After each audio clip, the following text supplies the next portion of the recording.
반갑습니다. 3월 5일 주일 큐티 스케치 시간입니다. 오늘 본문은 사무엘상 19장 8절부터 17절까지의 말씀입니다. 오늘 본문은 이렇게 시작합니다. 전쟁이 다시 있으므로 다윗이 나가서 블레셋 사람들과 싸워 그들을 크게 쳐 죽이매 그들이 그 앞에서 도망하니라. 오늘 본문은 이제 다윗이 또 블레셋과의 전쟁에 나가서 승리를 하고 돌아옵니다. 이 오늘 본문의 그 바로 앞 내용이 뭐냐 하면 단창으로 다윗을 죽이려고 하고 또 요나단과 그의 신하들에게 자신의 신하들에게 다윗을 죽이라고 말까지 하죠. 그래서 요나단이 아버지를 설득합니다. 왜 이스라엘을 위하여 큰 구원을 이룬 자기의 생명을 아끼지 않고 왕에게도 유익한 이 사람을 왜 죽이려고 하느냐. 이것은 범죄이다. 이렇게 이제 말을 했죠. 그래서 아버지가 설득을 당해서 맹세까지 합니다. 결코 다윗을 죽이지 않겠다. 그런데 다윗이 어떻게 됩니까? 또 전쟁에 나가서 승리를 했어요. 다윗의 승리를 보면서 또 위기감을 느낍니다. 다윗이 승전가를 부를 때에 사울 왕은 더 미쳐갑니다. 해결이 안 된 거죠. 그의 마음속에. 언제나 다윗이 위협적인 존재입니다. 그래서 또 어떻게 됩니까? 단창을 또 들어요. 단창을 들고 또 그를 죽이려고 합니다. 그런데 예전처럼 다윗은 또 수금을 탑니다. 그런데 단창을 던져서 죽이려고 할 때 또 피해서 도망하죠. 또 반복이 됩니다. 단창을 피해야 했고 도망가야 했고, 그러나 하나님은 여전히 또 그를 지키십니다. 그를 도와주십니다. 도움의 손길을 하나님은 하나님의 사람들에게 늘 제공하고 있습니다. 그게 누굽니까? 자신의 아내가 된 미갈입니다. 미갈. 다윗의 아내. 그리고 누구죠? 사울 왕의 딸이죠. 아버지가 자기의 남편을 죽이려고 한다는 것을 알게 됐습니다. 그래서 오늘 본문은 다윗을 죽이려고 매복했어요. 사울의 신하들이 밤에. 그리고 아침에 나오면 죽이려고. 그것을 알고 미갈이 어떻게 하냐면 이 밤에 당신의 생명을 구하지 않으면 내일 죽습니다. 그래서 12절에 미갈이 다윗을 창에서 달아내리매 그가 피하여 도망하니라. 그리고 나서 다윗의 침상에 우상을 가져다가 염소 털로 엮은 것을 머리에 씌우고 의복으로 그것을 덮었습니다. 그리고 사울이 전령들을 보내어 다윗을 잡으려고 올 때 그가 병들어서 누워있다. 이렇게 이제 거짓말을 하죠. 그렇게 이야기를 하자 이제 사울이 전령들을 보내어서 다윗을 진짜 한번 보라. 정말 그런가 확인하라. 그리고 그 침상채로 내게로 들고 오라. 이렇게 이야기를 합니다. 사실 그 침상에는 뭐가 있었습니까? 우상이 누워 있었고 염소 털을 엮은 것으로 머리에 씌우고 마치 사람이 있는 것처럼 그렇게 한 거죠. 그래서 이제 데리고 왔는데 다윗은 없죠. 그래서 사울이 이렇게 이야기합니다. 미갈에게 너는 어찌하여 이처럼 나를 속여 내 대적을 놓아 피하게 하였느냐. 미갈이 사울에게 대답하되 그가 나를 죽이려고 내게 이르기를 나를 놓아 가게 하라. 어찌하여 나로 너를 죽이게 하겠느냐 하더이다. 내가 너를 죽이고 가야 되겠느냐. 미갈에게. 그랬다는 거예요. 미갈이 또 그것도 거짓말이죠. 다윗을 살리기 위해서 그렇습니다. 승전가를 부를수록 다윗이 이스라엘에 좋은 일을 할수록 사울은 위기를 느끼고 광기가 더해갑니다. 죄는요, 한번 우리 속에 미움, 시기, 질투, 그리고 어떤 독점적인 마음, 욕심 이런 것이 우리의 마음에 딱 생기면 그것은 끝을 보고야 맙니다. 단념하진 않아요.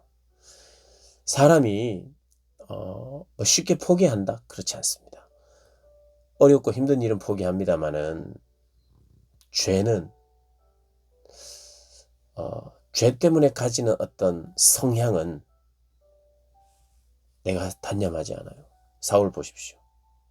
물론 뭐 어떤 특별한 경우, 특별한 일, 뭐 이런 것 때문에 뭐 단념하는 것도 있겠지만, 그러나 우리가 좋아하는 것에 대해서, 죄에 대한 것, 그리고 그것을 추구해야 되겠다 생각하면 단념하지 않습니다. 계속해서 죽이려고 해요. 또 반복하고 창을 던지고 잡아서 죽이려고 합니다. 깨닫고 돌아올 때도 있어요. 그러나 잠깐입니다. 그것이 해결이 안 됐기 때문이에요. 죄는 어떻게 해결하느냐? 내려놔야 돼요. 회개해야 돼요. 끊어야 돼요. 나를 알아야 됩니다. 내가 계속해서 다윗이 승전가를 부를 때 내가 같이 함께 불러줄 수 있어야 되는데 인정하지 못하고 나누지 못하니까 계속해서 광기가 더 올라오는 거예요. 그래서 미쳐갑니다. 단념하지 않아요. 단념하지 않고 그 일을 계속하다가 본인이 죽습니다. 다윗도 힘들어요. 물론 이제 사울도 광기 때문에 힘들죠. 그러나 다윗도 힘든 삶을 살아요. 또 반복되잖아요. 지난번에는 사랑하는 요나단 친구, 뭐 사실은 후견인과 같은 멘토와 같은 사람이죠. 친구 요나단이 그를 살려줬죠. 근데 이번에는 그의 아내가 그를 살려줍니다. 그러나 도망자여야 되고 또 그는 힘든 삶을 계속해서 삽니다. 그런데 하나님은 계속해서 보호하세요. 하나님의 보호는 계속됩니다. 저희도 그래요. 우리의 삶도 그렇습니다.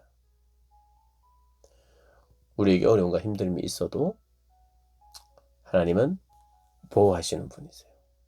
보호하시는 하나님이 이 고난을 극복할 수 있도록, 이길 수 있도록 도우십니다. 우리의 삶에 고난은 없을 수가 없어요. 그리스도인의 삶은 고난이 반드시 수반되게 돼 있습니다. 그래서 그 고난이 기도하면 없어지고 이런 게 아니에요. 기도할 때 어떻게 기도해야 되느냐? 이 현실은 어렵습니다. 힘듭니다. 내가 그런 아픔을 당할 수도 있습니다. 그러나 내 믿음이 약해지지 않고 이 고난을 이겨낼 수 있는 힘과 용기를 주시고 고난을 극복할 수 있도록 도와주십시오. 그 고난을 한번 극복하면 고난이 또 없는 것이 아니라 또 오지요. 그래서 내가 더 강해져서 이런 고난들, 이 땅을 살아가면서 생길 수밖에 없는 고난들. 다윗이 얼마나 지혜롭게 했습니까? 얼마나 용맹스럽게 블레셋을 물리쳤습니까? 싸워서 이겼습니까? 누구를 위한 싸움입니까? 왕을 위하고 이스라엘을 위했지만 그럼에도 불구하고 지혜롭게 또 일을 처리했음에도 불구하고 질투하고 미워하고 시기하는 사람, 자기에게 집착된 사람에 의해서 이런 힘든 삶을 살 수밖에 없어요. 그리스도인은 때때로 기쁨이 있고 큰 만족도 있습니다. 그리고 잔잔한 호수와 같은 곳에 거닐 때도 있어요. 분명히. 그러나 풍랑은 반드시 옵니다. 단념하지 않는 악들이 있기 때문입니다. 그래서 우리가 기억해야 합니다. 내가 혹시 단념하지 못하는 죄를 향해 질주하는 그런 모습이 있다면 하나님 앞에 철저하게 회개하면서 끊어내 버려야 돼요.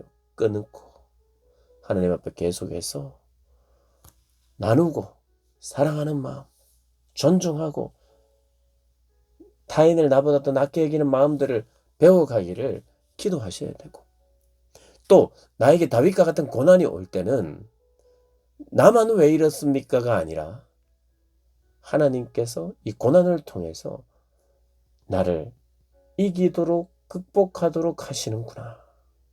나에게 그런 내성을 주셔서 내성이 강해지도록 하셔서 계속해서 고난 가운데서도 보호하시는 하나님의 손길을 느끼면서 하나님을 신뢰하도록 나를 인도하시는구나.